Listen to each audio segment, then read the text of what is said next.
Hello दोस्तों, स्वागत है आप सभी का समझो इन शॉर्ट्स में एक बार फिर से। जैसे कि आप सभी जानते हैं, कंप्यूटर अवेयरनेस की हम लोग सीरीज़ पहले से शुरू कर चुके हैं और इसके 3 लेक्चर पहले भी हम करवा चुके हैं ऑलरेडी। और जिन्होंने पहले 3 नहीं देखे हैं उनका एक बार क्विक रिकैप देख लें, यहाँ पे हमने क्या क्या करवा चुके हैं हम लोग, और वो पहले वो देख लें, फिर हमें 4th लेक्चर से आके ज्वाइन करें। ये आप सबसे एक रिक्वेस्ट है, नहीं तो आपको ये 4th लेक्चर अच्छे से समझ नहीं आएगा। ठीक है, तो जल्दी जल्दी एक बार क्विक रिकैप देख लेते हैं लास्ट 3 लेक्चर्स का। लेक्चर 1 में हमने देखी थी ब्रीफ हिस्ट्री, ठीक है, उसकी जनरेशन्स और कंप्यूटर होता क्या है, उसके टाइप्स कितने होते हैं और उसके कंपोनेंट्स क्या होते हैं। लेक्चर 2 में हमने उसके कंपोनेंट्स देख लिए थे, कुछ हार्डवेयर, ठीक है, सॉफ्टवेयर, ठीक, एंड सॉफ्टवेयर कंप्यूटर की लैंग्वेजेस क्या होती हैं, सिस्टम के सॉफ्टवेयर कौन से होते हैं और एप्लीकेशन सॉफ्टवेयर कौन से होते हैं। देन लेक्चर 3 में हमने देखा था डेटा कम्युनिकेशन और उसके types, simplex, half duplex, full duplex, और उसके चैनल्स और नेटवर्क्स क्या होते हैं, टाइप्स ऑफ नेटवर्क्स क्या होते हैं और टोपोलॉजीज़। ठीक है, आप सभी को याद होगा ये सब हमने जब कराया था, तो आपके दिमाग में होने चाहिए ये सब जितने भी सब टॉपिक्स हैं ये। अगर ये सब नहीं आपके दिमाग में छपे हुए हैं, छाप नहीं छोड़िए, तो मैं आप लोगों से फिर से रिक्वेस्ट करूँगा एक बार फिर से देख लो अच्छे से, फिर हमें 4th सेशन में आके ज्वाइन कीजिएगा। ठीक है, चलो आज देख लेते हैं 4th लेक्चर में हम लोग क्या करेंगे। इंटरनेट, ठीक है, इंटरनेट क्या होता है, ठीक है, और इसकी वर्किंग कैसी होती है और इसका रोल क्या होता है। बेसिक चीज़ जो आज हम करने वाले हैं इंटरनेट की, वो सभी लोग सोचते भी होंगे या क्या पता ना भी सोचा हो। मैंने तो बहुत सोचा था यार, ये इंटरनेट को गवर्न कौन करता है, या कोई इंडिविजुअल है, कोई फर्म है कौन जो इंटरनेट को चलाता है, या किसी कंट्री के अंडर आता है ये जिसको ये गवर्न करते हैं कि कैसे चलेगा, किस कंट्री में कौन इसको मैनेज करेगा, दिस एंड दैट। ये सब मैंने तो सोचा, लोग सब ने भी सोचा होगा। ये काफ़ी इम्पोर्टेंट है टॉपिक आज का, और थोड़ा सा ट्रिकी भी है। लास्ट 3 सेशन जो थे, हमारे लेक्चर जो थे, वो तो काफ़ी इजी थे, और ये 4th वाला थोड़ा सा ट्रिकी है, थोड़ा ध्यान से हम पढ़ेंगे। और उम्मीद रहेगी कि ये आप सबका लास्ट, हमारा तो ये सीरीज़ का लास्ट चैप्टर है, और आप सबकी लाइफ का भी ये लास्ट ही हो, इसके बाद आपको कंप्यूटर पढ़ने की ज़रूरत ना हो इतने ईजीली, और टू द पॉइंट आपको ये मैं समझाऊंगा कि आप एक ही बार में आपके दिमाग में इसकी छाप छप जाए। ठीक है, फिर डोमेन नेम क्या होता है, वेब ब्राउज़र्स कौन क्या होते हैं, किस किस टाइप के होते हैं। देन हम ईमेल के बारे में पढ़ेंगे, इसका स्ट्रक्चर क्या होता है। इसमें मेन जो होती हैं बीसी, ओके, और बीसीसी, ये इंपॉर्टेंट होती है मेल में, ये हम देखेंगे आज। उसके बाद ई कॉमर्स क्या होता है, ई पेमेंट्स क्या होती हैं, हैकिंग, वायरस, ये थोड़ा सा टिपिकल है क्योंकि ये टेक्निकल ये टर्म्स हैं, थोड़ा सा समझने में सबको वो क्या होता है, हार्ड लगती हैं। बट आज अगर आप लोग पूरा लास्ट तक ये लेक्चर देखेंगे तो आप देखेंगे कि यार ये कुछ भी नहीं है। ठीक है, शॉर्ट एंड स्वीट तरीके से मैं आप लोगों को ये करवाऊंगा। देन लास्ट में एज यूजुअल हम इंपॉर्टेंट क्वेश्चन देखेंगे इस सेशन का, या फिर जो प्रीवियस ईयर पेपर्स में आए होंगे। ठीक है, तो बिना टाइम वेस्ट किए चलो पहली स्लाइड पे चलते हैं। इंटरनेट, इंटरनेट होता क्या है। ठीक, ये एक ग्लोबल सिस्टम होता है जो नेटवर्क्स को कनेक्ट करके, ठीक है, कंप्यूटर नेटवर्क्स को कनेक्ट करके होल वर्ल्ड वाइड ये डेटा ट्रांसफ़र करने में हेल्प करता है, या फिर कम्युनिकेशन करने में हेल्प करता है। उसको हम क्या बोलते हैं, internet. It is a global system interconnected of interconnected computer networks that use the standard internet protocol suite TCP/IP to serve millions of users worldwide. ठीक है, it is probably the largest LAN in the world. LAN पढ़ा था हमने, local area network. ये दुनिया के सभी lens को कनेक्ट करके एक दूसरे के साथ कनेक्ट करवाता है, कम्युनिकेट करने में या फिर डेटा ट्रांसफ़र करने में। ठीक है, जो भी आप लोग इससे काम निकलवाना चाहो इंटरनेट से। इंटरनेट एक ऐसी चीज़ है आज की जनरेशन में जिसके पास आपको अच्छी चीज़ें भी मिलेंगी, lots of positive things on internet, ठीक है, और नेगेटिव चीज़ें भी मिलेंगी आपको। अगर अच्छी चीज़ें निकलवानी है इससे तो वो भी आपको काफ़ी पॉजिटिव मात्रा में और काफ़ी हद से ज़्यादा मात्रा में आपको मिल जाएंगी। अगर कुछ नेगेटिव चाहिए आपको तो वो भी आजकल आपको इंटरनेट में मिल जाएगा। ठीक है, मेन जो इंटरनेट की डेफिनेशन से हमें चाहिए वो हमें सिर्फ टीसीपी आईपी चाहिए। ठीक है, और हमारे इस पूरी डेफिनेशन में कुछ भी मतलब का नहीं है, ना कि आपको कोई पूछेगा इंटरनेट क्या होता है। ठीक है, और ये हमने लास्ट लेक्चर में करा भी था, एक बार फिर से देख लेते हैं। Department of Defense of USA created ARPANET in response to Soviet Union's launching Sputnik in 1957 में सोवियत यूनियन रशिया ने अपनी पहली सैटेलाइट लॉन्च की थी स्पुतनिक। ठीक है, उसके रिस्पॉन्स में यूएसए ने ARPANET लॉन्च करा था। ठीक, ये चीज़ याद रखना, इंटरनेट किसकी बदौलत हमारे पास आज है तो वो है यूएसए के बदौलत। ठीक है, ये मैंने पहले भी बता रखा था, आज इसकी डिटेल में नहीं जाएंगे हम। टीसीपी आईपी होता क्या है? ठीक है, ये TCP IP transmission control protocol और इंटरनेट प्रोटोकॉल्स, ये कुछ भी नहीं है। प्रोटोकॉल्स, रूल्स एंड रेगुलेशंस जो होती हैं वो हैं इंटरनेट की, टीसीपी और आईपी। अब इनकी फर्दर देख लेते हैं डेफिनेशंस होती क्या चीज़ें और ये क्या काम करती हैं, इनका काम क्या होता है।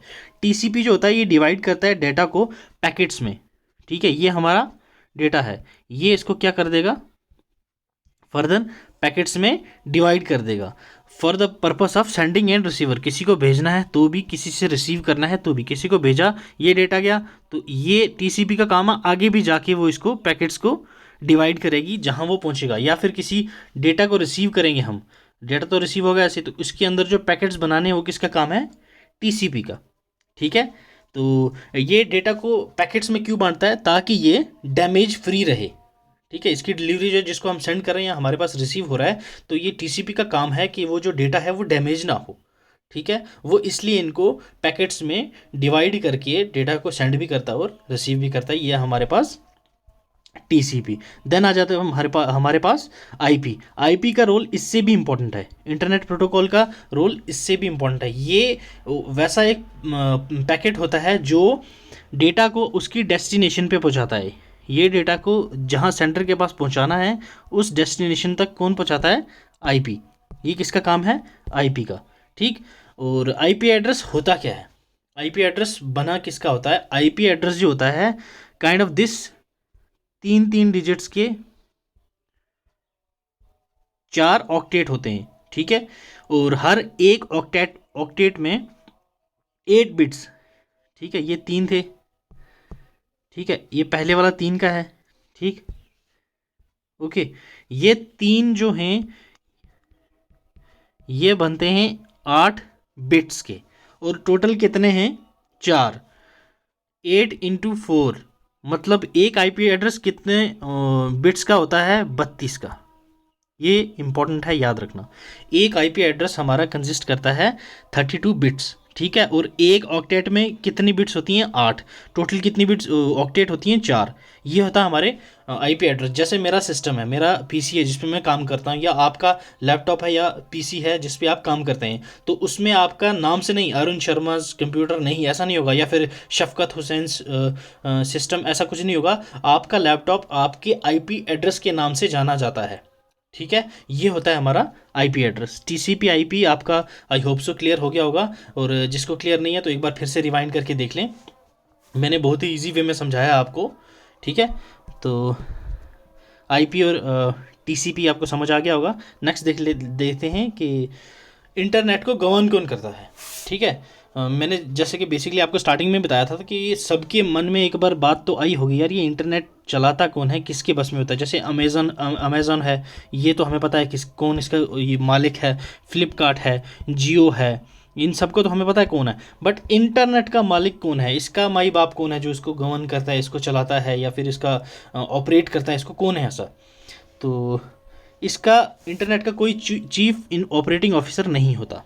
ठीक है, नंबर ऑफ़ अथॉरिटीज़ होती हैं जो इसको वॉलंटरली गवर्न करती हैं। ठीक है, ये 3-4 अथॉरिटीज़ हैं जो इसको गवर्न करती हैं डिफरेंटली। और ये है कि इंटरनेट यूएस की एक यूनिवर्सिटी ने बनाया था। ठीक है, उसके बाद ये जो अथॉरिटीज़ हैं यही सब देखती हैं कि कहाँ किसका कौन सा क्या काम है। ठीक, ये चार कुछ वॉलंटरी अथॉरिटीज़ हैं, देख लेते हैं। एक पहली है आईएसओ, इंटरनेट सोसाइटी। इसका काम होता है to promote global exchange of information. ठीक है, एक्सचेंज ऑफ इन्फॉर्मेशन जो आप ग्लोबली करते हैं, चाहे इंडिया में बैठे हो, चाहे आप यूएसए में हो, कनाडा में हो, जहाँ पे भी आपको इन्फॉर्मेशन चाहिए, तो वो इन्फॉर्मेशन एक्सचेंज कौन करवाता है? ISO, internet society. Then next आ जाती है हमारे पास आईएबी, इंटरनेट आर्किटेक्चर बोर्ड। ये स्टैंडर्ड्स प्रोवाइड करते हैं इंटरनेट एड्रेसेस को। इंटरनेट आईपी एड्रेस जैसे होता है, इंटरनेट के भी एड्रेसेस होते हैं, उनको स्टैंडर्ड्स प्रोटोकॉल्स वगैरह कौन सेट करता है? ये किसका काम होता है? आईएबी। देन उसके पास आ जाता है हमारे पास IETF, internet engineering task force. ये डिस्कस करता है टेक्निकल एंड ऑपरेशनल प्रॉब्लम्स। ठीक है, इंटरनेट की टेक्निकल और ऑपरेशनल प्रॉब्लम्स जो भी होती हैं उसको कौन हैंडल करता है? वो IETF, internet engineering task force. Then हमारे पास लास्ट आ जाती है ICANN, internet cooperation for assigned names and numbers. ठीक है, किसको क्या नाम देना है, किस कौन कौन से नंबर साइन करने हैं वो सिस्टम में, तो वो कौन काम, वो किसका काम होता है? आईकैन का। ये चार वॉलंटरीली अथॉरिटीज़ होती हैं जो काम करती हैं इंटरनेट के ऊपर, या ऐसा कुछ भी कोई भी नहीं होता है एक इंडिविजुअल पर्सन या फिर कोई ऑर्गेनाइजेशन जो इंटरनेट को गो ऑन करता हो। ये चीज़ याद रखिएगा। ठीक है, होप सो ये भी आपको क्लियर हो गया हो। नेक्स्ट, ये कुछ 2019 की एक रिपोर्ट थी, उससे ये हमें पता चलेगा कि पर डे कितने यूज़र्स हैं जो इंटरनेट यूज़ कर रहे हैं। ठीक है, ये 2019 की रिपोर्ट मैंने उठाई है, 2019 की। 20 में तो कोविड की वजह से आई थिंक सो कि इस रिपोर्ट में जितने हैं ये सारे नंबर्स ये डबल हो गए होंगे, क्योंकि घर में थे और कुछ किया नहीं है लोगों ने, सिर्फ इंटरनेट यूज़ करा है। ठीक है, हमारी वर्ल्ड पॉपुलेशन कितनी है? 7.6 बिलियन। ओके, और अर्बनाइजेशन पॉपुलेशन कितनी है? 56%। ठीक है, और मोबाइल यूज़र्स कितने हैं हमारे पूरी वर्ल्ड में? 5.1 बिलियन। ओके, इंटरनेट यूज़र्स कितने? उनमें से 4.3 बिलियन। ठीक है, और ऐसा कौन से हैं जो सोशल मीडिया यूज़र्स हैं, हम मेरे और आपके जैसे? वो हैं 3.4 बिलियन यूज़र्स। ठीक है, और मोबाइल से जो सोशल मीडिया यूज़र्स हैं वो कितने हैं? 3.25 बिलियन यूज़र्स। ठीक, अगर इनके पेनिट्रेशन देखी जाए तो मोबाइल यूज़र्स कितने? 67% पूरी दुनिया में। इंटरनेट यूज़र्स कितने? 57% पूरी दुनिया के। और एक्टिव सोशल मीडिया यूज़र्स कितने हैं? 45%। मोबाइल में एक्टिव यूज़र्स कितने हैं? वो हैं 42%। आई होप सो ये 2019 की रिपोर्ट जो है 2020 से 50% कम होगी। अभी जो 2020 में कोविड की वजह से सभी लोग घर पे थे, तो सभी ने और कुछ नहीं किया, दबा के इंटरनेट यूज़ करा। तो ये 19 की रिपोर्ट थी, हमने जो डिस्कस करी है। एक बार देख लेते हैं, 60 सेकंड्स मतलब 1 मिनट में कितना डेटा यूज़ हो रहा है, या फिर कितने लोग कितना सोशल मीडिया पे यूज़ कर रहे हैं। आप लोग देखेंगे 60 सेकंड्स में, ठीक है, अप्रॉक्स 7 लाख आवर्स जो हैं नेटफ्लिक्स के वॉच हो जाते हैं with in 60 seconds all over the world. ठीक है, और फेसबुक पे 41 मिलियन मैसेजेस सेंड होते हैं, फेसबुक और व्हाट्सएप पे 1 मिनट में। ठीक है, फेसबुक में 1 मिलियन लॉगिन्स, 10 लाख लॉगिन्स होती हैं 1 मिनट में। यूट्यूब पे करीब करीब 4.5 मिलियंस वीडियोस व्यू होती हैं 1 मिनट में। ठीक है, तो ये बाकी सब जो हैं ये सोशल मीडिया ऐप्स हैं जिनका आप लोग देख सकते हैं। ये ज़रूरी नहीं है, बट आप लोगों के दिमाग में होना चाहिए कंसेप्ट कि एक मोहल्ले में जैसे आपको तो अपना डेटा पता होता है कि मेरा भाई 1 GB है, 2 GB, जितना भी मेरे को एक दिन का मिलता है। देन आप वो मोहल्ले का काउंट करो, मोहल्ले के साथ साथ आप पूरी एक सिटी का काउंट करो, सिटी के साथ अपनी डिस्ट्रिक्ट का काउंट करो, डिस्ट्रिक्ट के साथ साथ स्टेट का काउंट करो, स्टेट के साथ साथ कंट्री का काउंट करो, कंट्री के साथ साथ पूरी वर्ल्ड का काउंट करोगे, तो आपको पता चलेगा हाँ यार दिन में हम कितना डेटा कंज्यूम करते हैं। ठीक है, तो ये था हम कितना इंटरनेट यूज़ करते हैं। देन आ जाता है हमारे पास कुछ टर्म्स हैं हार्डवेयर जो इंटरनेट के लिए हम यूज़ करते हैं। ठीक है, पहला है हमारे पास मॉडेम। ठीक है, एनालॉग टू डिजिटल कन्वर्ट करता है, उसको हम बोलते हैं मॉड्यूलेटर। ठीक, डिजिटल टू एनालॉग जो कन्वर्ट करता है इसको हम बोलते हैं डीमॉड्यूलेटर। ठीक, ये पहले मैं डिस्कस कर चुका हूँ, तो ये इसको डीप में नहीं जाऊँगा, ये सिर्फ इतना याद रखना है। एनालॉग टू डिजिटल में जो कन्वर्ट करता है उसको हम बोलते हैं मॉड्यूलेटर, डिजिटल टू एनालॉग में जो कन्वर्ट करता है उसको हम बोलते हैं डीमॉड्यूलेटर। ठीक है। हब, हब क्या है, ये प्लेस ऑफ कन्वर्जेंस होती है जहाँ पे डेटा अराइव होता है, डेटा पहुँचता है, देन डेटा फॉरवर्ड होता है। जहाँ डेटा आपको आपके पास आता भी है और आपके वहाँ से डेटा फॉरवर्ड भी होता है, उसको हम बोलते हैं हब। ठीक है। ब्रिज, ब्रिज तो सिंपल सा आपको पता चल ही गया होगा, कनेक्ट्स टू और मोर नेटवर्क्स, जो दो से ज़्यादा नेटवर्क्स को कनेक्ट करवाता हो उसको हम ब्रिज बोलते हैं। राउटर, ठीक है, राउटर आजकल सभी के घर में है यार, जिसको मैक्सी ज़्यादा से ज़्यादा वाईफाई यूज़ करने होते हैं तो हम राउटर लगा लेते हैं वहाँ पे, तो उसको क्या बोलते हैं, router. Next, network point two which data packet should be forwarded. ठीक है, बहुत ही लो प्राइसेस पे अवेलेबल है आजकल, और ये क्या करता है, enable connection to more devices. Okay. Gateway, next one आ जाता है हमारे पास, gateway, entrance to another network. जब हमें किसी और नेटवर्क में एंट्रेंस लेनी हो तो हम क्या यूज़ करते हैं, गेटवे। ये कुछ हार्डवेयर डिवाइसेस हैं जो हमारे इंटरनेट के लिए यूज़ होती हैं। ठीक है, ये कुछ इंपॉर्टेंट 5 थी, मैंने इसीलिए ये डिस्कस करी है, बाकी और भी काफ़ी सारी हैं, वो आपने नहीं जाना। इंटरनेट पे आप हार्डवेयर डिवाइसेस फॉर इंटरनेट मारोगे तो 100,000 ऑफ डिवाइसेस आ जाएंगे, बट आपको कोई थीसिस नहीं लिखनी है कंप्यूटर पे, या फिर आप पीएचडी नहीं कर रहे हैं आप इसमें, ठीक है, तो आपको सिर्फ एग्ज़ाम पॉइंट ऑफ व्यू से पढ़ना है। ओके। नेक्स्ट आ जाते हैं हमारे पास सॉफ्टवेयर फॉर इंटरनेट। हार्डवेयर हमने कुछ देख लिया, ये सॉफ्टवेयर हैं, वही बोलूँगा मैं आपको फिर से कि आपने कोई थीसिस नहीं लिखनी है इस पर, या फिर आपने पीएचडी नहीं करनी है। जितना इंपॉर्टेंट है उतना ही जाइएगा। ये 10 मैंने आपको इंपॉर्टेंट बताए हैं, ये अच्छे से कर लीजिएगा। बाकी आपको कहीं से बाहर से कुछ नहीं करने की ज़रूरत है, ये आपके एग्ज़ाम्स में इनमें से कुछ आया भी है और इसी में से कुछ आते हैं। ठीक है। HTTP क्या होता है, ये मैंने लास्ट वीडियो में आपको बताया भी था। हाइपर टेक्स्ट ट्रांसफ़र प्रोटोकॉल, इसका काम क्या होता है, हाइपर टेक्स्ट जहाँ पे भी आए उसको फॉर्मेट में याद रखना है। Defines the format for communication between web browser and web server. ठीक है। Okay, format for communication between web browser and web server, याद रखना ये किसका, HTTP का काम, hyper text transfer protocol. IMAP, internet message across protocol. IMAP हम किसके लिए यूज़ करते हैं, ईमेल सर्वर्स और क्लाइंट्स के लिए। ये भी फॉर्मेट ऑफ कम्युनिकेशन है। ठीक, इंटरनेट मैसेज जहाँ पे भी दिखे आपको तो सिंपल सा ईमेल आपको दिखना चाहिए सामने सामने। ये आ गया आपको सिक्योर सॉकेट्स लेयर, सिक्योर जहाँ भी दिखे तो समझ लेना आपको प्राइवेट डॉक्यूमेंट के लिए है ये। ठीक, ये डेवलप किया था नेटस्केप ने, ये चीज़ याद रखना इंपॉर्टेंट है। SSL secure sockets layer, secure sockets layer, secure से आपको प्राइवेट डॉक्यूमेंट, एंड डेवलप किया था इसको Netscape, transmitting private documents. Okay. TCP/IP हमने अभी अभी पढ़ा ये अच्छे से। ठीक है, और मेन प्रोटोकॉल है ये जो यूज़ करते हैं हम इंटरनेट के लिए। ठीक है, TCP/IP जो है ये मेन प्रोटोकॉल है जो हम यूज़ करते हैं इंटरनेट के लिए। Okay. It manages all the information that moves across the internet. ये तो आपको पता ही है, IP एड्रेस है तो आपको पूरी आपके लैपटॉप की इन्फॉर्मेशन आपका IP एड्रेस देता है, लोकेशन क्या है, आपने क्या सर्च करा है, क्या देख रहे हैं आप, ये सब IP एड्रेस आपका सब डिटेल्स बता देता है। FTP, फाइल ट्रांसफ़र प्रोटोकॉल, इसका काम क्या होता है, एक कंप्यूटर से दूसरे कंप्यूटर में फ़ाइल ट्रांसफ़र करनी हो तो वो क्या क्या यूज़ होता है वहाँ पे, FTP, ये सॉफ्टवेयर है जो इंटरनेट यूज़ करता है, FTP। Okay. TFTP, trivial file transfer protocol. ठीक है। SMTP, simple mail transfer protocol, mail send करते हैं तो ये वाला प्रोटोकॉल वहाँ पे लागू होता है, ये चीज़ याद रखिएगा, SMTP, ये इंपॉर्टेंट है। HTML, हाइपरटेक्स्ट मार्कअप लैंग्वेज, ये इनकी एब्रीवेशंस याद रखना, और मैंने एक बुकलेट अपने टेलीग्राम चैनल पे डाल भी रखी है, समझो इन शॉर्ट्स, आप लोग ज्वाइन कर सकते हैं, उसमें से डाउनलोड करके आप पढ़ लीजिएगा। इंपॉर्टेंट वाली सब सिर्फ मैंने डाली है, मैंने कोई पूरी की पूरी नहीं छाप के डाली है वहाँ। ठीक है। SGML, standard general markup language. URL, uniform resource locator, ये भी याद करना, ये भी इंपॉर्टेंट है, 10th one. Okay. Hardware and software for internet हमने देख लिया, और अब देख लेते हैं कुछ नेटवर्क्स। ठीक है, नेटवर्क्स होते क्या हैं और नेटवर्क्स का काम क्या है, और किस प्रकार के नेटवर्क्स आज अवेलेबल हैं हमारे पास। ओके। नेटवर्क्स बेसिकली हमारे पास दो टाइप के होते हैं।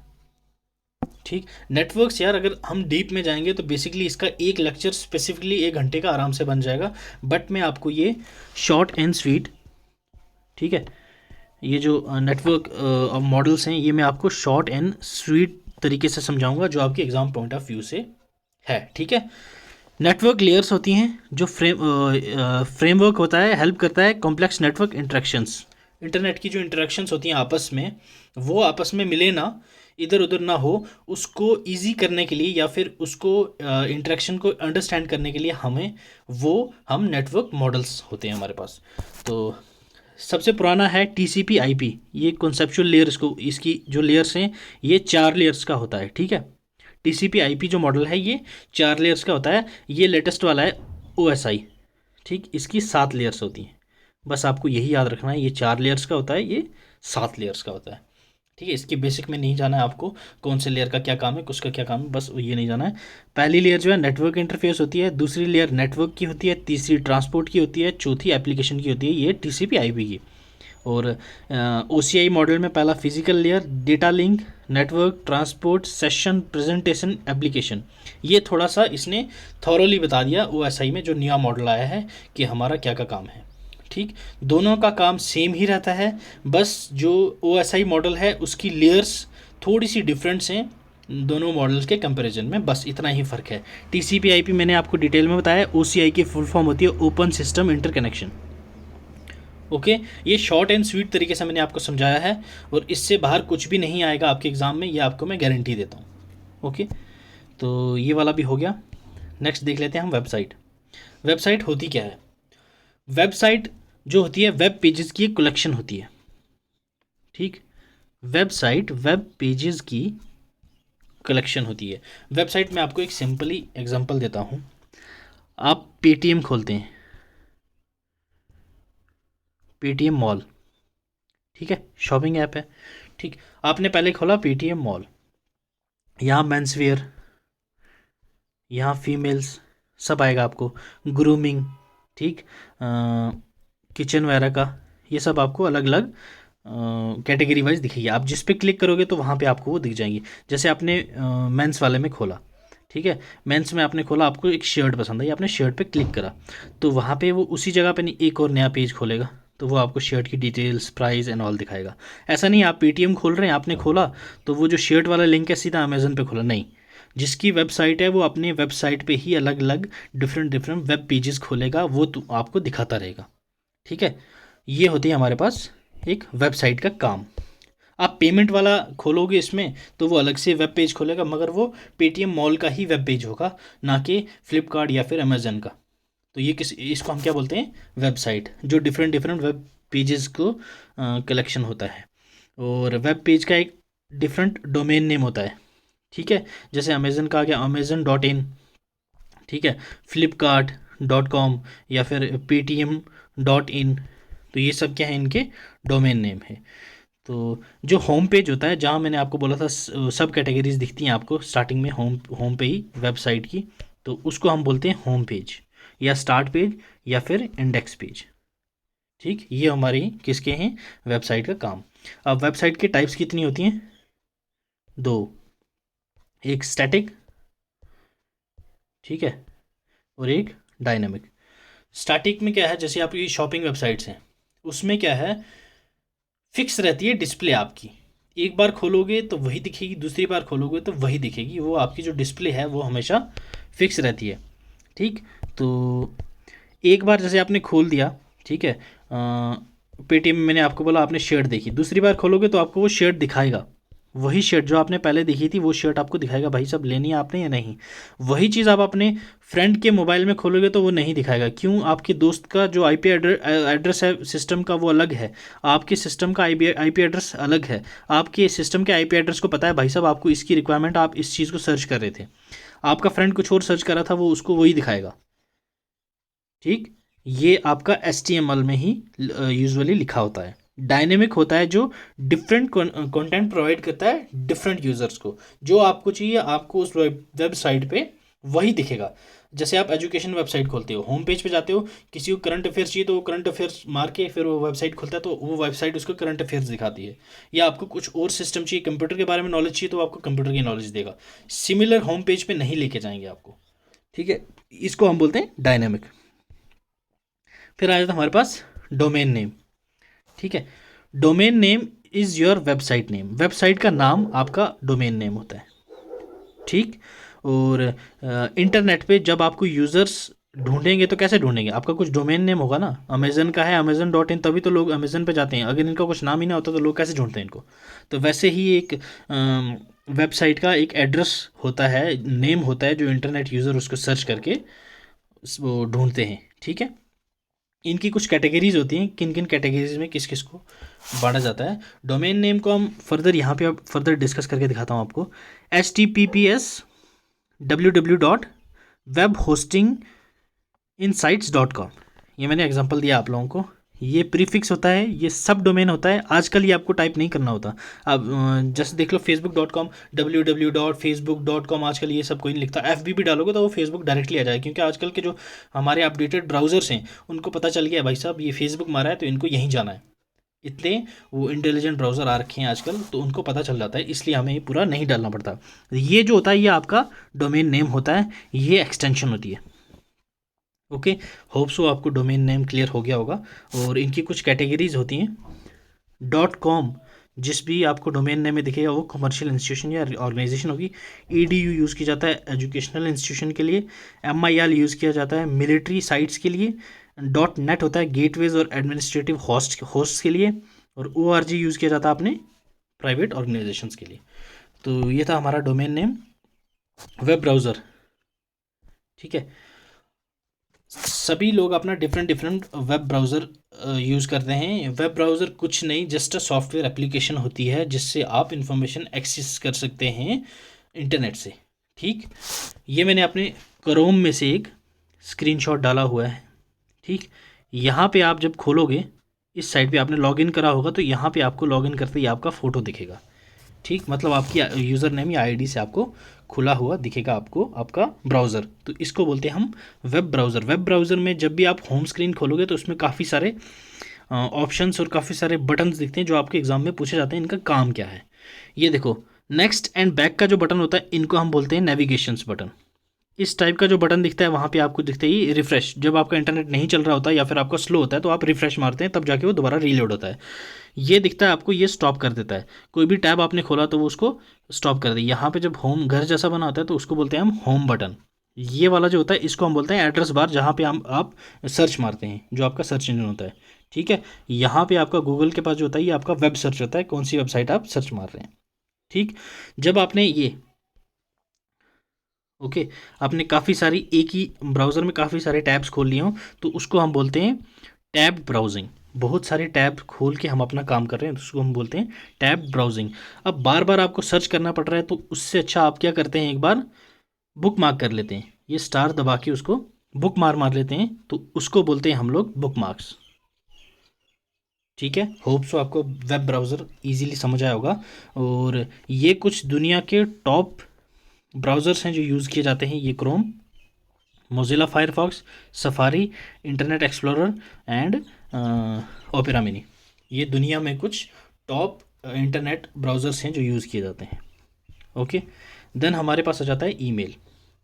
ईमेल आज की डेट में आई डोंट थिंक सो कि कोई ऐसा हो जो अपने ईमेल आईडी यूज़ नहीं करता। आपको फ़ोन में लॉगिन करना है तो भी ईमेल चाहिए, लैपटॉप में लॉगिन करना है तो भी मेल चाहिए आपको। तो ईमेल आजकल एक नेसेसरी नीड बन गई है सबकी। तो ईमेल होता क्या है, इसकी फुल फॉर्म होते हैं इलेक्ट्रॉनिक मेल। ठीक है, ये क्या होता है, electronic mail. An email address is a unique address which identifies a location to send and receive email. इसका काम क्या होता है ईमेल का, किसी को सेंड करना या फिर उससे डेटा रिसीव करना। ठीक है, और इसके एग्जांपल देख लो, jsmith@gmail.com, jsmith@yahoo.in, jsmith@hotlook.in। ठीक है, तो ये इनकी कुछ एग्जांपल है। जैसे आप लोग लिख लो आनंद सागर @gmail.com। ठीक, सूरजदीप सिंह @hotlook.in। ठीक, एंड कोमल शर्मा @yahoo.in। ठीक है, या कुछ भी नाम आप रख लो। ये होती है हमारा ईमेल एड्रेस। ईमेल एड्रेस का स्ट्रक्चर क्या होता है, मेन इंपॉर्टेंट ये है, मैंने आपको स्टार्टिंग में बताया, इसका जो स्ट्रक्चर होता है वो इंपॉर्टेंट होता है। टॉप पे आपको दिखेगा फ्रॉम, ठीक है, ये कंटेन करेगा आईडी आपकी जो आप सेंड कर रहे हो, ठीक है। देन टू, किसको आप सेंड कर रहे हो उसका नाम, जो रिसीवर होगा उसका नाम, और सब्जेक्ट इसमें जो आप मेल भेज रहे हैं उसका कंटेंट की ब्रीफ हिस्ट्री, ठीक। Then date and time automatically set कर देता है वो, लोकल टाइम मेल जो होता है आपका। सीसी, ये इंपॉर्टेंट है, carbon copy and blind carbon copy important है। कार्बन कॉपी आपकी क्या करती है, सॉरी, सीसी का क्या काम होता है, पर्सन 1 ने मेल भेजनी है पर्सन 2 को, बट वो चाहता है पर्सन 3 को पता चल जाए कि मैंने मेल भेज दी है, तो उसको हम क्या बोलते हैं, कार्बन कॉपी। थर्ड को पता चल गई, सेकंड को भी पता चलेगा भाई साहब ये थर्ड ने देख लिया कि मेरे को मेल आ गई है, ओके। तो ये होता है सीसी। देन आ जाता है हमारे पास बीसीसी। बीसीसी में क्या होता है, एक बंदा दूसरे को मेल भेज रहा है बट ये चीज़ तीसरे को पता ना चले, तो वो बीसीसी में तीसरे को ऐड कर देता है, और दूसरे को भी पता नहीं चलेगा कि तीसरे बंदे ने मेरा मेल देखा है, तो उसको हम डालते हैं बीसीसी में। सीसीसी में किसको डालते हैं, जब हमें किसी को शो करना हो, जब शो नहीं करना हो तो उसको हम बोलते हैं बीसीसी। ये दोनों इंपॉर्टेंट टर्म हैं, ठीक, बीसीसी एंड सीसी। ये था हमारा ईमेल। देन हमारे पास आ जाता है e commerce and E payments. E commerce कुछ नहीं, ऑनलाइन जब आप सेलिंग और बाइंग किसी भी गुड्स का कर सकते हो इंटरनेट के थ्रू, उसको हम बोलते हैं ई कॉमर्स, ठीक। और ये सब कुछ टॉप 7 ई कॉमर्स वेबसाइट्स हैं इंडिया की, Amazon, Flipkart, Myntra, Jabong, ShopClues, Snapdeal, Paytm mall. ये था हमारा ई कॉमर्स। ये कुछ इंपॉर्टेंट नहीं है, इसलिए आपको बस सिंपल नॉलेज होनी चाहिए, इसका कुछ डिटेल में नहीं है। देन आ जाते हैं हमारे पास ई पेमेंट्स। कुछ साल पहले, ठीक है, 3 से 5 साल पहले ई पेमेंट्स का नाम ही नहीं होता था, किसी को भरोसा ही नहीं होता था यार पैसे हमारे कहीं और चले जाएंगे, या फिर ये इंटरनेट में पैसे वो हो जाते हैं यार, हैक हो जाता है, ये हो जाता है, ये सिस्टम हो जाता है, तो किसी को भरोसा ही नहीं होता था ई पेमेंट्स पे। तो देन हमारी सरकार ने क्या लाया, Bhim, Bharat interface for money. ये एक इनिशिएटिव था जो ऑनलाइन पेमेंट फास्ट, सिक्योर और रिलायबल कैशलेस पेमेंट करता था आपके मोबाइल के फ़ोन से, ठीक है। आपको अपना अकाउंट लिंक करना है भीम के थ्रू, आपको एक अपना पिन सेट करना है, देन आप तैयार हो अपनी ऑनलाइन पेमेंट करने के लिए। ये हमारी भीम यूपीआई ऐप है, ये आप डाउनलोड भी कर सकते हैं, ये उसका एक सिंबल है। देन ये हमारी सरकार ने लाया UPI, unified payment interface. UPI क्यों लाया था, पहले क्या था, सबसे पहला ऑनलाइन जो पेमेंट बैंक आया था पेटीएम। पेटीएम का क्या करना था, जैसे मैं हूँ यहाँ पे, ठीक, मुझे किसी को पैसे भेजने हैं XYZ, ठीक है। तो अब पेटीएम क्या बोलता था, भाई साहब पहले आप अपना वॉलेट बनाओ, बैंक से मुझे पहले अपने वॉलेट में पैसे डालने हैं, और वॉलेट से पैसे जाएंगे इसके पास, इसको भी अपने वॉलेट में पैसे डालने हैं। अब इसको अपने बैंक में जब पैसे डालने हैं, मैंने मानो इसको 2000 भेजा, ठीक, इसके पास 2000 पहुंच गया, अब ये 2000 यहाँ पे ट्रांसफ़र करेगा तो वो 2000 में से इसको 1900 ही आएगा, 100 रुपया ये वॉलेट वाले अपने काट लेते थे। तो अब इस चीज़ को ख़त्म करने के लिए यूपीआई पेमेंट आया, इसमें आप क्या कर सकते हैं, इंटर बैंक ट्रांजैक्शन कर सकते हैं इजीली विदाउट किसी चार्ज के, तो उसको क्या बोलते हैं हम, UPI, instant real time payment system developed by NPCI. ये याद रखना, एनपीसीआई, ये किसने डेवलप करी थी, UPI, national payments corporation of India, ठीक है, national payments corporation of India, NPCI, ये याद रखना। ई कॉमर्स और ई पेमेंट्स आपको आई होप सो क्लियर हो गया। हमारा नेक्स्ट टॉपिक है कंप्यूटर हैकिंग एंड वायरस, ठीक। इसमें थोड़ी सी टेक्निकल टर्म्स हैं जो नाम आपने सुने नहीं होंगे, सुने भी होंगे बट आपको पता नहीं होगा क्या है क्या नहीं है, तो आज आपको बिल्कुल ईजी वे में शॉर्ट एंड स्वीट तरीके से आपको कराएंगे कि आपको दोबारा करने की ये ज़रूरत नहीं पड़ेगी, ठीक है। हैकिंग क्या होता है, चलिए पहले हैकिंग को डिकोड करते हैं हम। Hacking is an attempt to exploit a computer system or a private network inside a computer. It is the unauthorized access to control our computer network security system for some illicit purpose, ठीक है। Hacking एक वो तरीका है जिससे आप दूसरे के सिस्टम में घुस के उसकी कुछ पर्सनल फाइल्स या फिर पर्सनल इंफॉर्मेशन हैक कर सकते हैं, ठीक है, रेप्लिकेट कर सकते हैं, ठीक है। इसको हम क्या बोलते हैं? हैकिंग। हैकिंग के कई सारे तरीके होते हैं, जैसे through viruses, Trojan horse, password crackings. ये सब क्या है? कंप्यूटर हैकिंग के कुछ तरीके हैं जिनको हम आगे डिस्कस करेंगे, ठीक। होप सो हैकिंग आपको समझ आ गया हो क्या होता है। अब वायरस देख लो क्या होता है। वायरस एक पैरासिटिक प्रोग्राम होता है जो इन्फेक्ट करता है एक लेजिटिमेट प्रोग्राम को, ठीक है, उसको इन्फेक्ट करके जो उसका होस्ट प्रोग्राम होता है उससे उसकी फाइल्स की कॉपी बना के पूरे सिस्टम को ख़राब कर देता है। उसको हम बोलते हैं वायरस। वायरस इन शॉर्ट्स आप, ये एक कंप्यूटर की बीमारी है जो आपके कंप्यूटर या लैपटॉप को ख़राब करता है, सिस्टम को तबाह कर देता है, ठीक है। ये क्या होता है? वायरस। ओके, आप लोग ये सुन के थोड़ा शॉक भी होंगे, बट रियल लाइफ में भी और कंप्यूटर की दुनिया में भी सबसे बड़ा और सबसे डेंजरस वायरस कौन सा है? आई लव यू, ठीक है। I love you virus the most dangerous virus world has seen. दुनिया ने ऐसा पहला खतरनाक वायरस देखा था, वो कौन सा था? I love you. I love you virus ने किया क्या ऐसा? इसने अक्रॉस द वर्ल्ड, ठीक है, 10% कनेक्टेड पीसीज को बर्बाद कर दिया था और अराउंड 10 बिलियन, मिलियन नहीं 10 बिलियन यूएस डॉलर्स का डैमेज किया था इस वायरस ने।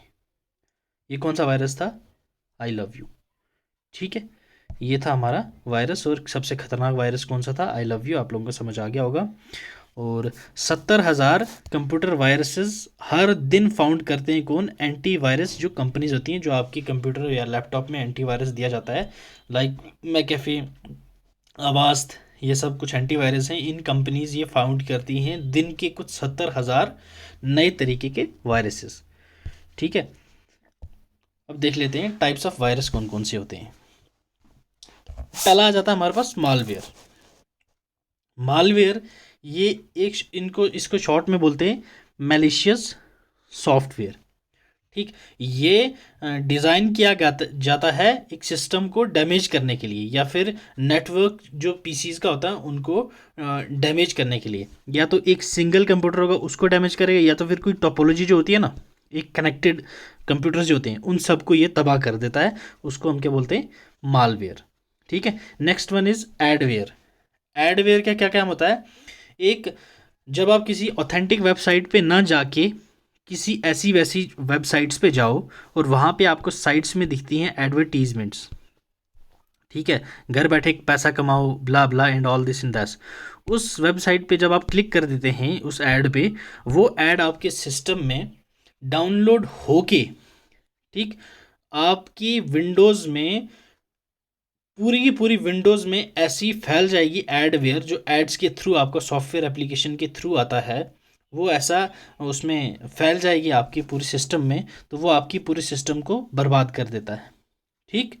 ये कौन सा होता है? ये एडवेयर जो थ्रू एड्स आता है, जो एड्स के थ्रू वायरस बनता है। वो एडवर्टीजिंग बैनर्स जो होती हैं उनसे वायरस नहीं आता।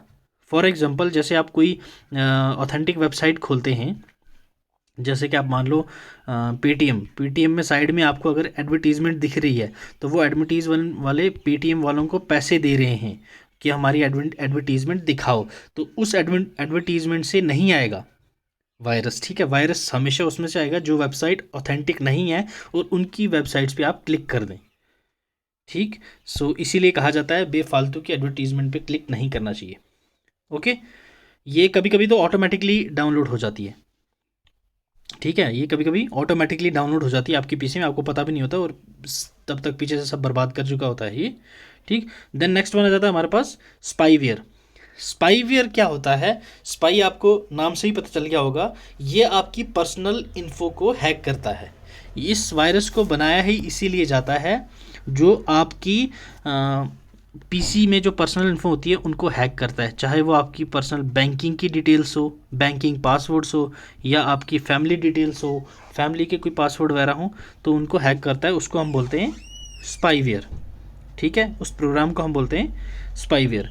तो ये आपकी नॉलेज के बिना ही आपके इसमें सिस्टम में वो इंस्टॉल भी हो जाएगा, आपको जब तक पता चलेगा तब तक इसने बर्बादी कर दी होगी। ये स्पाईवेयर कैसे आता है लैपटॉप्स में, एक तो ऑटोमेटिकली डाउनलोड भी हो जाता है ये, ठीक है। और दूसरा, आप जैसे वही पेन ड्राइव वाली एग्जांपल जो मैंने आपको दी थी, एक पेन ड्राइव आपने अपने फ्रेंड्स की लाई और अपने सिस्टम में कनेक्ट करी, और जो आपको ज़रूरत डेटा था वो आपने ट्रांसफ़र करा, आपने देखा यार एक फ़ोल्डर और है, उस फोल्डर पे आपने क्लिक कर दिया, वो डाउनलोड, उससे वायरस आपके लैपटॉप में आ गया, आपको पता भी नहीं चलेगा, बट वो फैल चुका होगा। उसको हम क्या बोलते हैं, स्पाईवेयर, जो आपकी लैपटॉप या कंप्यूटर सिस्टम में स्पाई करने के लिए आया हो, उसको हम बोलते हैं spyware. Next fourth one is cluster virus. Cluster virus का काम क्या होता है, ठीक है, if any program is run from the infected disk. Infected disk मतलब जो आपने दोस्त की पेन ड्राइव लाई वो इन्फेक्टेड है, वो आपने अपने पीसी में डाला और उसमें से कुछ डेटा वगैरह अपने पीसी में डाला, वो डिस्क तो पहले से इन्फेक्टेड थी, अब उसने आपके सिस्टम को भी इन्फेक्टेड कर दिया है, ठीक। तो उसको हम क्या बोलते हैं, क्लस्टर वायरस, जिसमें पहले से ही एक जो डिस्क है वो इन्फेक्टेड हो और आप अपने सिस्टम में उसको इंस्टॉल कर दें, तो उससे आपका भी सिस्टम इन्फेक्टेड हो जाएगा। उसको क्या बोलते हैं हम लोग, क्लस्टर वायरस, ठीक। देन हमारे पास नेक्स्ट आता है वॉर्म्स। वॉर्म्स का कुछ नहीं कर देता है, ये आपके डेटा का डुप्लीकेट कर देता है। जब ये वायरस आपके सिस्टम में होता है, आप लोग कभी भी देखते होंगे आपकी फ़ोटोज़ की 4-5 कॉपीज़ ऑटोमेटिकली बन जाती हैं, वो ऑटोमेटिकली नहीं, ये वायरस होता है वॉर्म। वॉर्म्स जो होते हैं वो डुप्लीकेट कर देते हैं अपने आप को, वो फाइल्स डुप्लीकेट, एक की दो, दो की तीन, तीन की चार, चार की आठ, आठ की 16, 16 की 32, ऐसे डुप्लीकेट करते करते आपका सिस्टम भर देते हैं मेमोरी से और आपके सिस्टम को ख़राब कर देते हैं। देन आ जाता है हमारे पास ट्रोजन हॉर्स, ठीक है।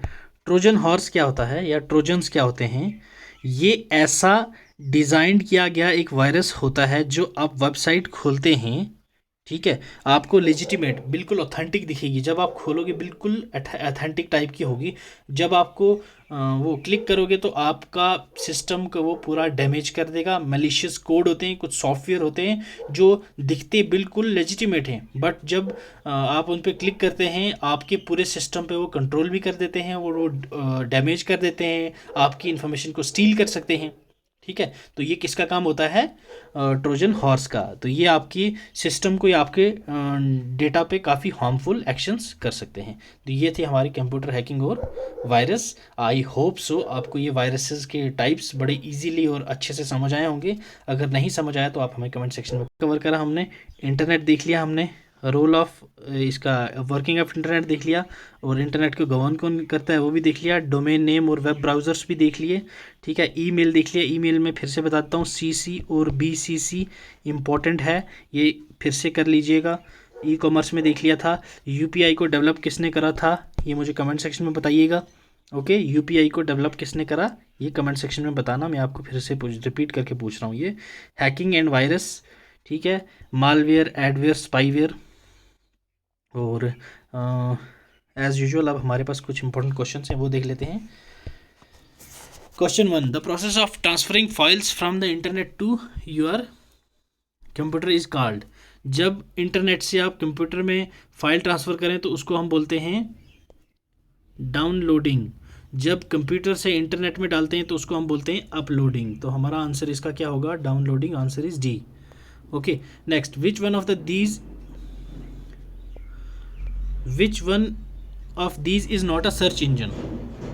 ओके, सामने दिख रहा है विंडोज़, ठीक है, ये एक ओएस है, ना कि ये सर्च इंजन है। A computer on internet are identified by IP address. Okay, next, which one of the following is a type of program that either pretends to have or describe is having a set of useful or describe desirable features but actually contains damaging codes। ये मैंने आपको बताया भी था, बिल्कुल legitimate दिखता है but होता नहीं है, आप क्लिक करते हैं तो आपको पूरे पीसी को हार्म कर देता है, एंड दैट इज ट्रोजन्स, ठीक। विच of the following is the type of software that has self-replicating software that causes damage to files and system, ठीक है। और ये वॉर्म्स डुप्लीकेट कर देता है अपनी फाइल्स को और डैमेज भी कर देता है। Okay, that is worms. Next, what is the software called which when get downloaded and computer scans your hard drive for personal information, your internet browsing habits, spyware, ठीक है, जो आपकी इसमें पीसी में आपकी स्पाई करता है और आपकी पर्सनल डेटा को चोरी कर देता है। Okay next, which of the following is a correct format of an email address? Name at the rate of website, I don't know, ठीक है, name at the rate of website at the rate of .info, yes, ठीक है, ये वाला correct है, option is B. Which of the following TCP IP protocol is use for transferring electronic mail messages for from one machine to another? FTP ना, SNMP ये तो नाम ही नहीं सुना आपने, RPC ये दोनों तो मैंने पढ़ा ही नहीं आज, तो FTP का काम नहीं है, SMTP, ठीक। SMTP स्टैंड्स फॉर, ये मैंने बताया भी था आपको, एक बार रिवाइंड कर ली वीडियो और पढ़ लोगे तो अच्छे से आपको समझ आ जाएगा। देख लेते हैं एक बार। सिंपल मेल ट्रांसफ़र प्रोटोकॉल, ठीक लग रहा है ये। स्टैंडर्ड मेल ट्रांसफ़र प्रोटोकॉल, इसमें स्टैंडर्ड कहाँ से आ गया, ठीक है। सिंपल मेल ट्रांसफ़र प्रोसीजर, ये प्रोसीजर तो है ही नहीं, नन ऑफ द अबव तो हो नहीं सकता, मतलब ऑड वर्ड आउट करने वाला सिस्टम करें तो हमारे पास ए ऑप्शन बचता है, आंसर इज ए। तो आज के लिए इतना ही, ठीक है। होप सो आपको कंप्यूटर में कोई अब डाउट नहीं होगा, या फिर कोई टॉपिक बचा हो तो हमें टेलीग्राम पे मैसेज कर सकते हैं या फिर कमेंट सेक्शन में बता सकते हैं, तो आपको मैं अलग से वीडियो ला के वो बता दूंगा। तो इस लेक्चर के साथ हमारा कंप्यूटर अवेयरनेस का कोर्स या सेशन ख़त्म हुआ, तो आज यहीं ख़त्म करते हैं। Thank you so much, God bless you, keep learning, keep sharing.